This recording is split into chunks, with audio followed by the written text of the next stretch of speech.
Bonjour à tous. Je prends simplement un temps parce que quelque chose me vient d'important à mon sens, parce que je repense à certains retours et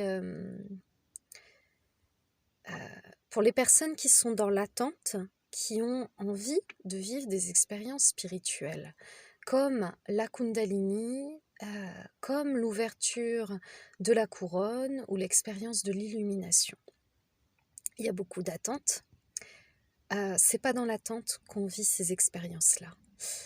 Et avant de pouvoir en arriver à vivre ces expériences-là, c'est pas tant une affaire de pratique, même si ça joue. Vous pouvez méditer profondément et passer du temps dans la méditation si vous n'avez pas compris fondamentalement que c'est une affaire d'authenticité. Vous allez juste vous illusionner. Avant d'en arriver à vivre ces expériences-là, euh, on s'est regardé en face, on s'est regardé profondément à l'intérieur et on a regardé profondément ses peurs et on les a transcendées. Et ça, c'est très très important. Il suffit pas simplement de méditer, de faire monter les énergies, de faire descendre les énergies, de chercher à ouvrir les chakras, ça suffit pas. Ça suffit pas. Dans la vie, de manière générale, il faut une ouverture de cœur.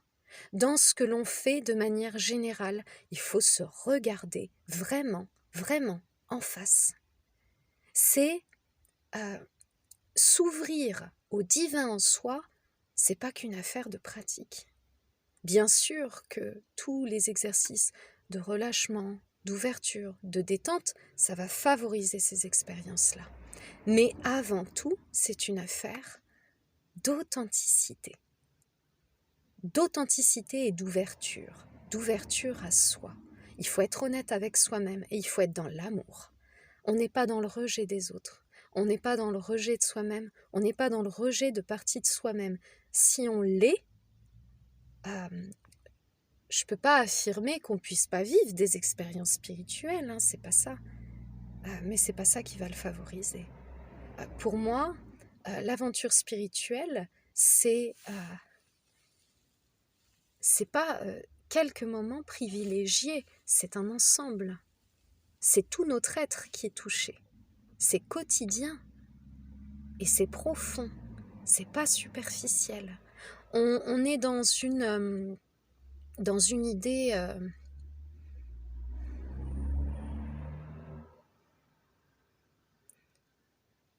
C'est-à-dire que c'est un investissement qui prend racine vraiment profondément à l'intérieur, dans son psyché, dans son corps, dans toutes ses parts, en fait.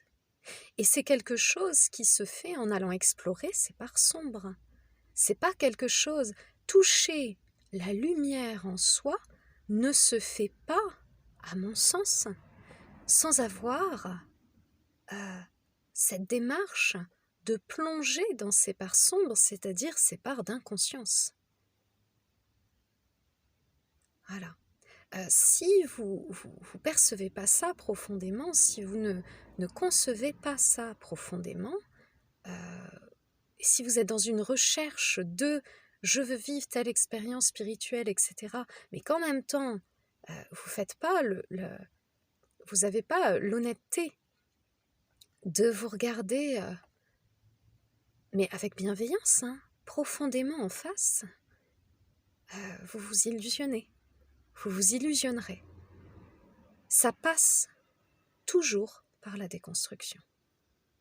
Ou alors, pour certaines personnes qui le vivent, sans faire ce chemin conscient de déconstruction, ce sont des personnes qui l'ont déjà fait dans la vie, qui se sont déjà pris des murs, qui ont déjà vécu des remises en question profondes, qui ont déjà une grande ouverture de cœur. Et voilà, et peut-être on peut naître aussi avec une très très grande ouverture de cœur. Personnellement, j'étais une enfant qui était dans l'amour. J'étais déjà dans l'amour, j'étais déjà dans l'ouverture. Ça facilite les choses, bien sûr. Mais on peut changer et plonger dans cet état d'être. Et c'est là que tout va s'ouvrir derrière dans vos pratiques. Mais il faut être, et c'est ça l'alignement, le principe de l'alignement, c'est qu'à un moment donné, ce qu'on souhaite, ce qu'on désire vivre de profond, de beau dans l'expérience spirituelle, en même temps, on l'incarne dans la vie. L'amour divin, l'amour inconditionnel, parce que c'est ça l'amour divin, pour pouvoir le vivre dans l'expérience spirituelle, c'est pas une affaire de pratique. Il faut l'incarner, il faut l'être, il faut le vibrer.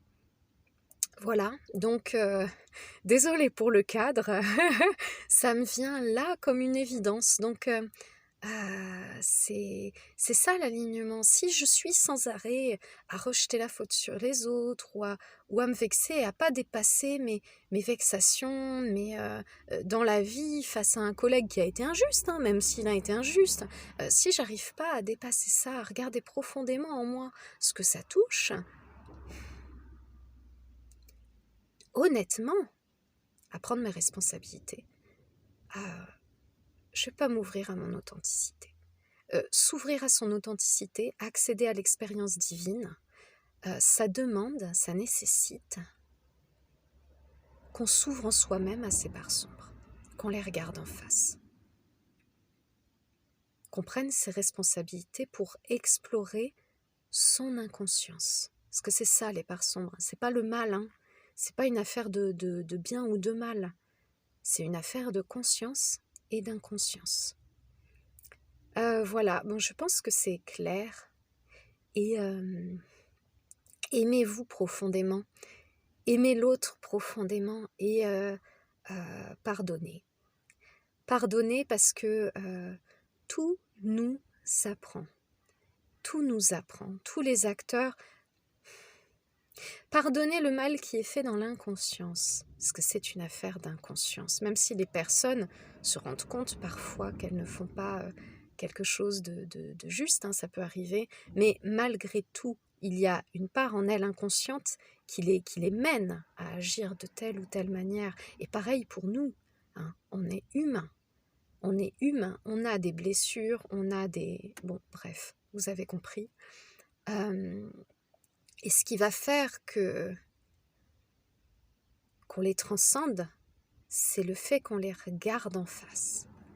Mais voilà, l'expérience spirituelle demande, c'est quelque chose, la première chose, c'est une affaire d'authenticité. Et l'authenticité, c'est pas chercher à obtenir, c'est pas ça. Et c'est d'abord être. Bref.